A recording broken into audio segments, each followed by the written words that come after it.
The flashlight trembled when Sarah reached the 13th step. Rotten wood creaked beneath her feet, but that wasn't what made her stop. It was the smell. Too sweet. Copper and dead flowers mixed in a combination that made her stomach turn. On the wall to her left, someone had scratched something, not with paint. Something darker, older. Symbols that seemed to breathe under the dim light. 3 days ago, Sarah Henderson was just a freelance journalist trying to pay rent. Now, she stood on the basement stairs of House 49 in Salem, Massachusetts, holding a flashlight with trembling hands and a camera that kept shutting off by itself. The house had been sold 17 times in the last 50 years. 17 different families, all fled, some in the middle of the night, leaving belongings behind. Others simply disappeared.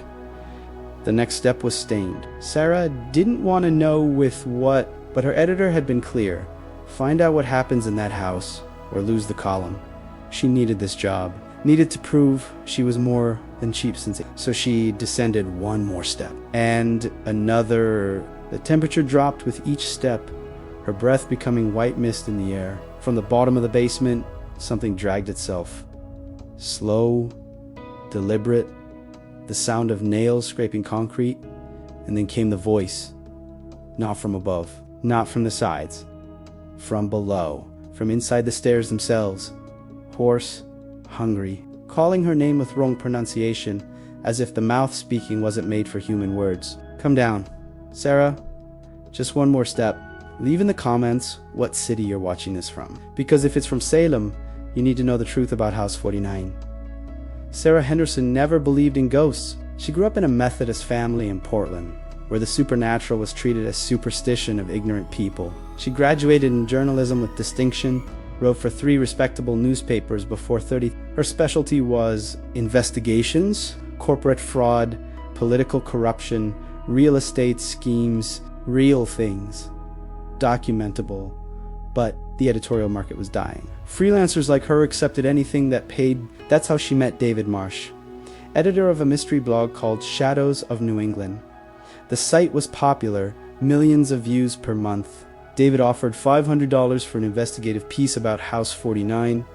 Spend a night there, document everything, bring something our readers can feel, he said. Sarah researched. The house was built in 1892 by a doctor named Augustus Crane.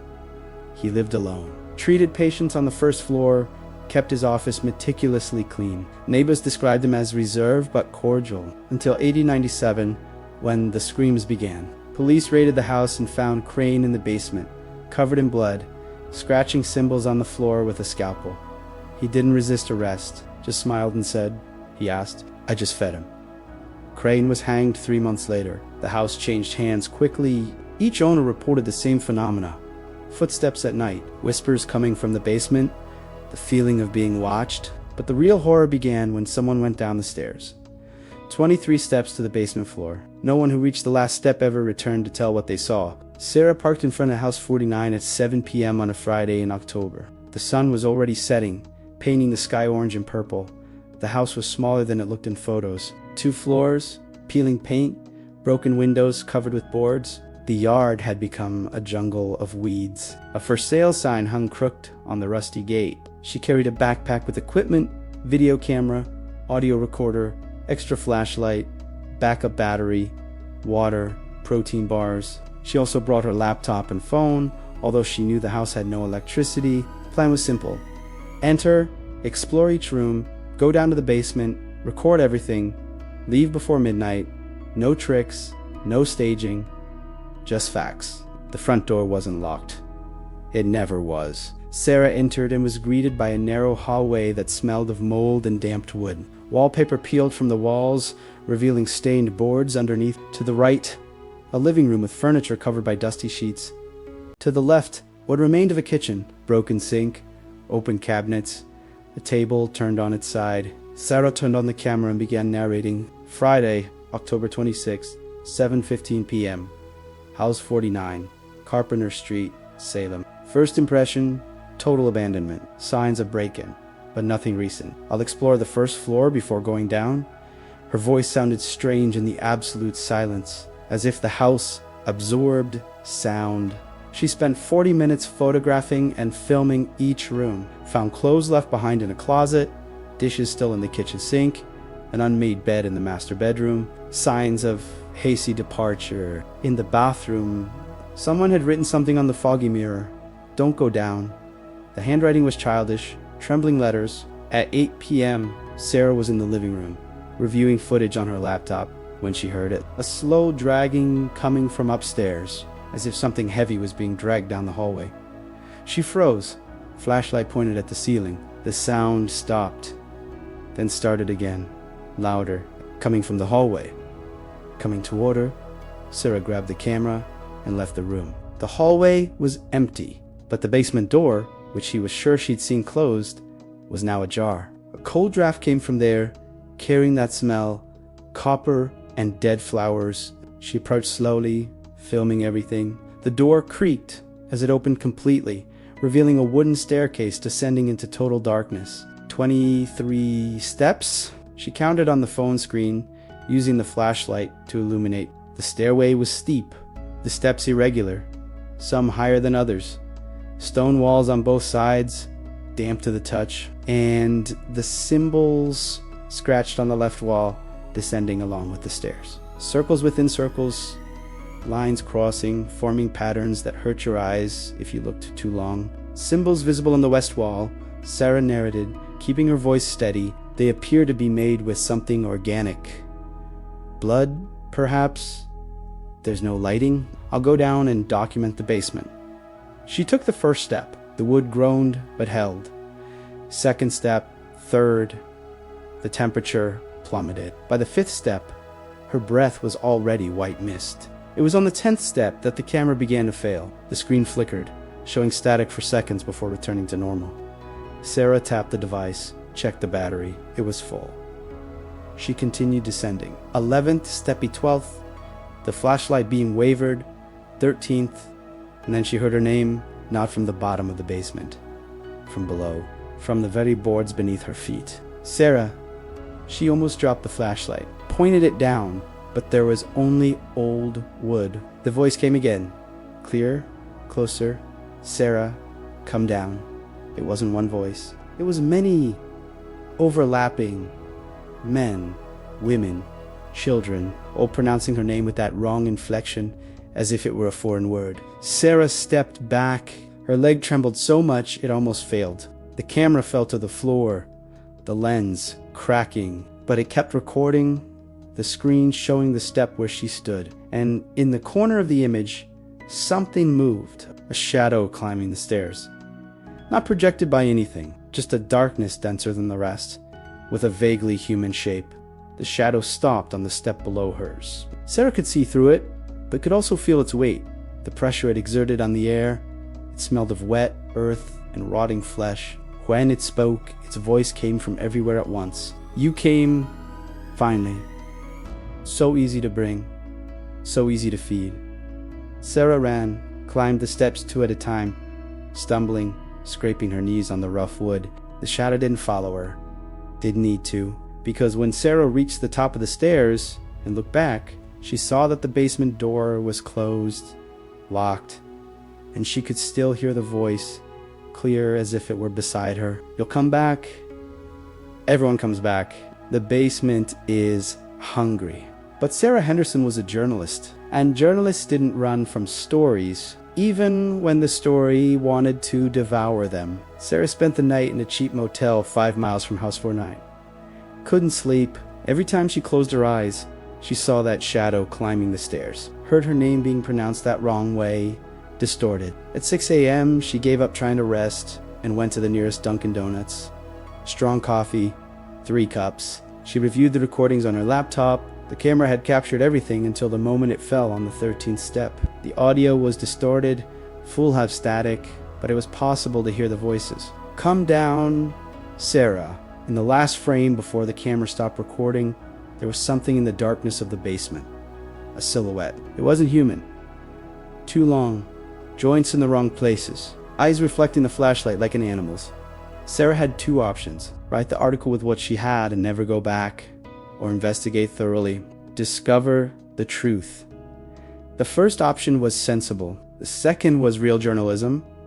She chose the second. The Salem Public Library had an impressive historical archives section. Sarah spent all Saturday there, looking for any information about Augustus Crane and House 49. She found more than she expected. Crane wasn't just a doctor. He was a scholar of the occult. There are records that he belonged to a secret society called the Order of the Threshold, a group dedicated to the study of forbidden texts and invocation rituals. In 1895, 2 years before his arrest, Crane published an article in an obscure academic journal. The title was Dimensional Portals and Spiritual Nutrition. The article was withdrawn from circulation weeks later, but Sarah found a copy in a forgotten archive. The text was dense, full of references to ancient texts and metaphysical theories. But the conclusion was clear. Crane believed that certain locations could be transformed into portals to other dimensions, and that these dimensions were inhabited by entities that fed on human vital energy. The basement of House 49 was one of those locations. According to Crane, the ritual required 23 steps. Each stair step represented a level of descent, not physical, but spiritual. Whoever reached the 23rd step would cross completely to the other side and never return. The entity on the other side needed to be fed regularly. Otherwise, it would begin to leak into our world. The voices, the shadows, the whispers. Sarah found police records of the disappearances. From 1897 to 2018, 37 people vanished at House 49. All were last seen entering the house. Some were amateur investigators, others curiosity seekers. Some were simply unlucky enough to live there. The bodies were never found. Searchers with dogs couldn't track anything beyond the 13th step. After that, the dogs refused to continue. But there was an anomaly.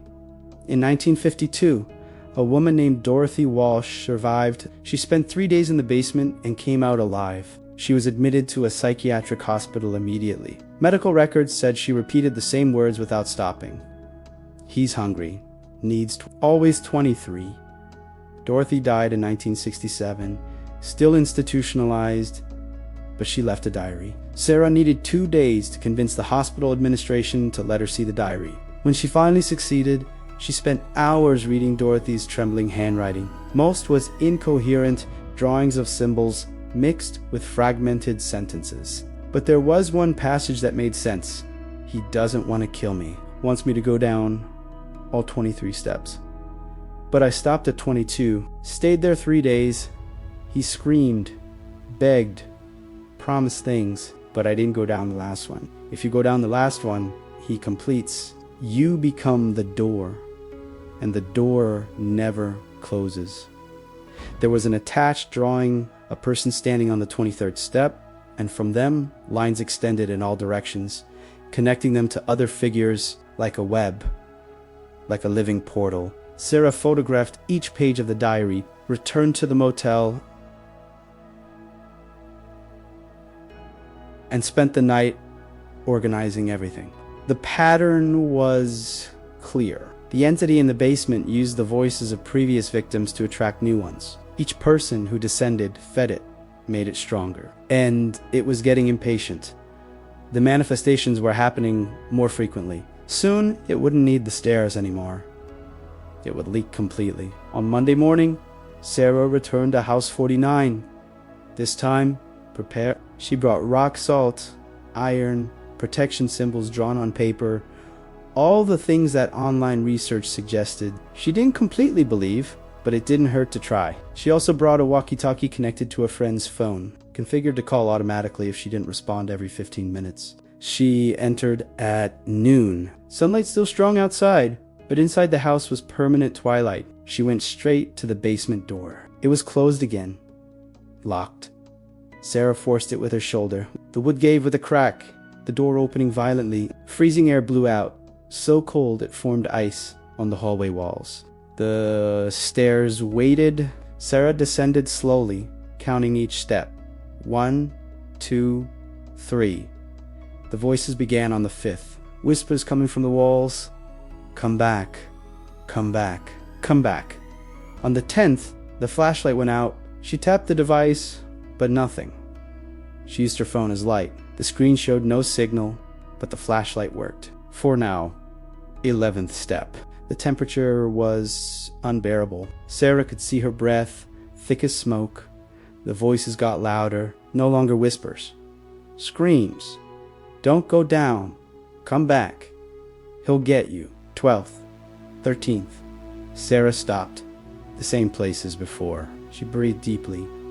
She could see the bottom of the basement now. Packed dirt floor, symbols scratched everywhere, and in the center, a figure.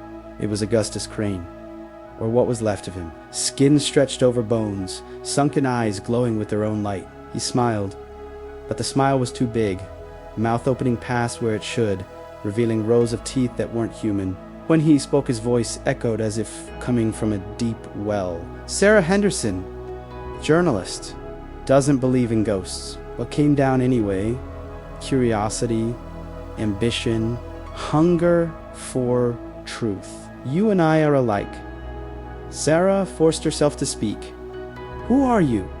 What are you?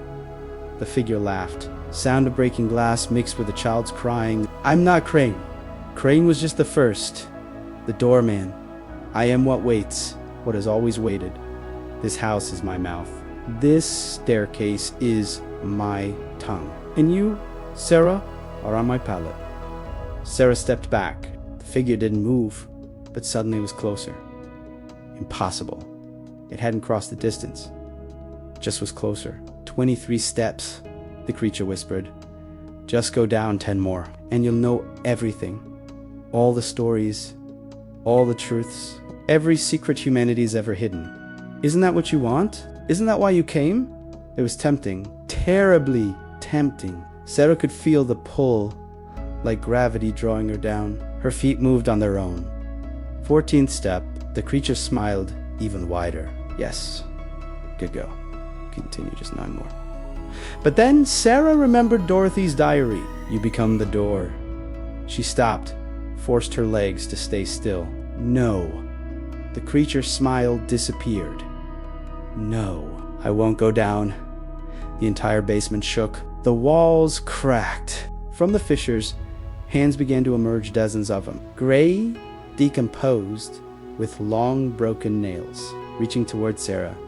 The creature grew, its form distorting, occupying all the space. Its voice became a roar. You have nitrogen monoxide choice. All roads lead down. You're already in my mouth. The hands grabbed Sarah's ankles, pulled, she screamed, holding onto the railing. The wood cracked under her fingers. She was being dragged step by step, 5th and 16th. The voices screamed in her ears, thousands of them, all the victims at once. Go down. Go down. Go down. Sarah did the only thing she could. She dropped the phone and grabbed the lighter in her pocket. She lit it. The flame was tiny, pathetic in the darkness, but when it touched one of the symbols on the wall, something happened. The symbol began to glow, not with light, with absence of light, a black void that spread across the wall like ink. The hands released her immediately. The creature recoiled, its form dissolving. What did you do? Sarah didn't know, but she continued. She touched another symbol with the flame, another black void. The staircase began to shake. The creature howled, a sound that made blood run from Sarah's nose. You can't. They're mine. This place is mine. But Sarah was already climbing. She ran up the steps, touching every symbol she saw. The void spread, consuming the walls, the ceiling, the steps themselves. When she reached the top and looked back, the entire basement was collapsing, imploding. The creature screamed, its 1,000 voices becoming one, then none. Sarah crossed through the door and fell into the hallway. The entire house shook. Cracks formed in the walls. She ran to the exit, crossed the yard, jumped the gate. When she turned, House 49 was sinking, literally sinking into the ground as if the earth were swallowing it. In less than a minute, there was only a hole where the house had been, a deep, dark hole from which no sound came. Sarah stood there for hours, just watching. Eventually, police arrived. Neighbors had reported the tremor. She explained she was doing a story that the house collapsed. They believed her. Why wouldn't they? It was just an old house. Old houses collapse. But Sarah knew the truth. And when she got home that night and opened her laptop to write the article, she discovered she couldn't. Every time she tried to type about House 49, her hands froze. The words wouldn't come. It was as if something prevented her. That's when she saw it. On the black laptop screen, before turning it on, there was a reflection, not hers, of something behind her, tall, with joints in the wrong places. Smiling, that smile too big, and when she turned, there was nothing there. But she could hear it, very quietly, coming from inside the walls of her apartment. You touched the symbols, Sarah. You activated them. You brought them with you. Sarah didn't write the article, at least not immediately. She spent the next 3 weeks researching, consulted experts in occultism, archaeologists, historians of ancient religions. Most treated her like she was crazy, but some didn't. A retired Harvard professor, specialist in Sumerian texts, recognized the symbols from the photos she'd taken. Binding symbols, he explained in a video call, used in invocation rituals. When activated, they create a connection between the invoker and the entity. Once established, the connection cannot be broken, only transferred. Transferred how? The professor hesitated. You would need to find another person to complete the ritual, to go down the 23 steps that would transfer the connection. You would be free. They would be ... consumed. Sarah hung up the call. She wasn't going to do that, wasn't going to condemn someone to save herself. But with each passing day, the manifestations got worse. Constant whispers, shadows moving in the corner of her eyes, the smell of copper and dead flowers everywhere. She stopped sleeping, stopped eating. In 2 weeks, she lost 10 pounds. It was David Marsh, her editor, who forced the situation. He showed up at her apartment unannounced, demanding to know why she hadn't delivered the article. Sarah tried to send him away, but he insisted. And then he saw the marks on her apartment walls, scratches, symbols, the same ones from House 49. My God, David whispered. It's real. Everything is real. And that's when Sarah realized David wasn't scared. He was fascinated. His eyes gleamed with that hunger she recognized. The hunger for a story, for truth, for the real thing. You have to take me there, he said. To the place where the house was. I need to see. Need to document. Sarah should have said no. Should have kicked him out of the apartment. But she was so tired, so exhausted. And a part of her, small but present, whispered, he wants it. He's asking. You're not forcing. He wants to go down. They went that night. The hole where House 49 had been was now 15 feet deep. City Hall had cordoned off the area, but it wasn't hard to jump the security tape. David brought flashlights, cameras, climbing equipment. He was prepared, as if he knew he would need to go down. Can you see it? He asked, pointing his flashlight to the bottom of the hole. There's something down there. Looks like an opening. Sarah saw and knew what it was. The steps, still there, waiting. The house had disappeared, but the staircase remained, because the staircase was never part of the house. It was part of the entity. It was the entity itself. David began descending using a rope. Sarah should have stopped him, should have cut the rope, but she didn't. Just watched as he descended meter after meter, his flashlight getting smaller until it disappeared completely into the darkness. For 5 minutes, there was nothing. Then the scream, high-pitched, terrified, ending abruptly, followed by laughter. Much laughter, and a voice Sarah recognized. David, but it wasn't David. Sarah, Sarah, come down. It's amazing down here. It's all true. All the stories. Come down. The rope began to move. Someone was climbing. Sarah stepped back, stumbled, fell.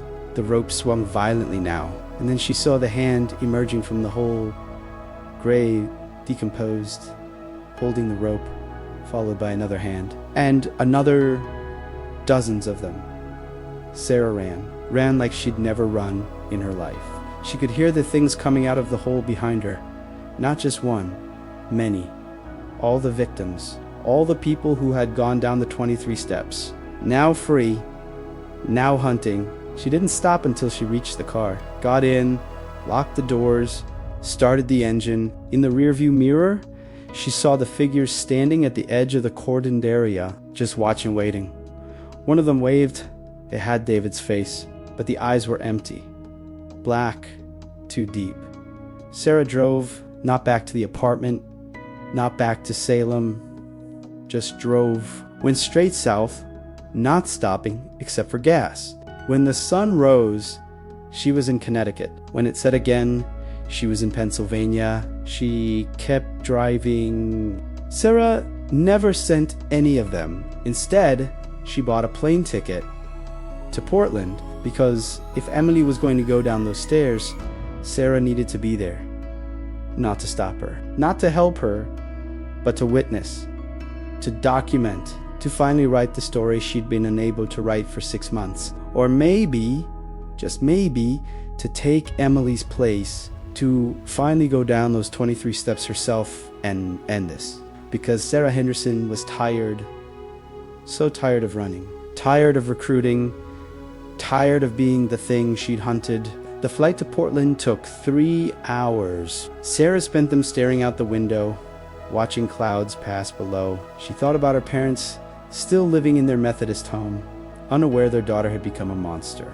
Thought about David, whose face now belonged to something that wasn't him. Thought about all the people her stories had led to dark basements, to ancient stairs, to entities that fed on human souls. Emily met her at a coffee shop downtown. She was younger than her photo suggested, eyes bright with enthusiasm and naivety. She showed Sarah photos of the house on her phone, Victorian style, 3 stories. With a basement that had been sealed in the 1960s after incidents, Emily had gotten permission from the current owner to investigate. She'd be going that weekend. Will you come with me? Emily asked, her voice eager. I've followed your work for years. You inspired me to pursue investigative journalism. Having you there would be amazing. Sarah looked at this girl who could have been her younger self, saw the hunger for truth, for the real story behind the myths, saw the determination that wouldn't be swayed by warnings or logic. Emily was going down those stairs, whether Sarah helped or not. Yes, Sarah said finally. I'll come with you. They made plans. Saturday night, after sunset, Emily would bring equipment, Sarah would bring expertise. They'd document everything, crack the mystery, write an article that would launch Emily's career. That was the plan Emily believed in. Sarah knew better. She knew that by Saturday night, one of them would belong to the entity. Maybe both. The stairs were calling. They'd been calling since Sarah left Salem, and now, finally, she would answer. Because Sarah Henderson had learned something in these 6 months of running. You couldn't escape the stairs, couldn't outrun them, couldn't burn them, or collapse them, or bury them. The stairs existed in the space between what was and what waited. They were always there, in every basement, every dark descent, every downward path. The only question was who would take the final step, Sarah or Emily? The hunter or the hunt? The journalist or the story? Saturday came too quickly. Sarah stood outside the Victorian house in Portland, Emily beside her, both carrying flashlights and cameras. The house looked almost exactly like House 49 had. Same decaying elegance, same air of wrongness, same basement door that seemed to exhale cold breath. Ready? Emily asked, her hand on the doorknob. Sarah wanted to say no, wanted to grab this girl and run, but her legs wouldn't move. Because deep down, deeper than thought or will, Sarah knew the truth. She'd been ready since the moment she descended to the 13th step in Salem. The entity had been patient, had let her run, had let her recruit, had let her believe she had a choice. But there was never a choice.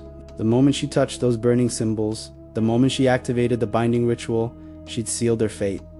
The stairs were in her now, and they would be there forever, unless she transferred them to someone else. Yes, Sarah heard herself say. I'm ready. Emily opened the door. The basement stairs waited in the darkness beyond, 23 steps descending into nothing. Sarah could hear the voices already, all the victims, all the lost souls, calling her name, calling Emily's name, and somewhere deep below where light could reach, something smiled with too many teeth and waited to be fed. Because she knew it didn't matter where she went. The connection was established, and the only way to break it was to find another person, convince another person to go down. That's how Sarah Henderson became what hunted her: a lure, a recruiter. During the following months, she began to write. Not journalistic articles, stories, horror stories based on real facts, about haunted houses, about basements, about stairs that led to dark places. She published them online, on blogs, in forums, and always included a challenge. If you're brave enough, go check for yourself. Go down the stairs, discover the truth. And some people went. Not all went down the 23 steps, but some did. And each time someone went down, Sarah felt the pressure decrease. The voices got quieter for a few days. The shadows receded. She could sleep again for a while, but it never lasted. The entity always came back, hungry, impatient, demanding more. And Sarah kept writing, kept recruiting, because the alternative was to be consumed, and she wasn't ready for that. Until one day, 6 months after Salem, she received an email from our reader, a 19-year-old girl named Emily from Portland, the same Portland where Sarah had grown up. Emily said she loved her stories, that she wanted to be a journalist too, that she wanted to investigate an abandoned house in her city that seemed perfect for a story. It has a basement, Emily wrote, with stairs. People say it's haunted, but I don't believe in ghosts. Just like you, Sarah. I'll go down and prove there's nothing there. Sarah read the email 3 times, looked at Emily's profile picture, brown hair, confident smile, eyes full of ambition, exactly like Sarah 6 months ago. And she realized she was in a loop. The entity didn't need a house anymore. It just needed stairs. And stairs existed everywhere. Basements existed everywhere. The entity was spreading, using her stories, turning her into a propagation vector. Every person who read her work, who accepted her challenge, became a potential victim. And every victim fed the entity, made it stronger, brought it closer to breaking through completely. Sarah stared at Emily's email for hours. Her finger hovered over the reply button. She could warn her, tell her the truth, save her, but if she saved Emily, the entity would come for Sarah, would drag her down those 23 steps, wherever they manifested next. In her apartment, in a parking garage, in a subway station. The stairs could appear anywhere now. She wrote 3 different responses. In the first, she warned Emily about everything. In the second, she encouraged her to investigate, feeding the entity one more victim. In the third, she simply said, "Don't go down the stairs. Trust me on this."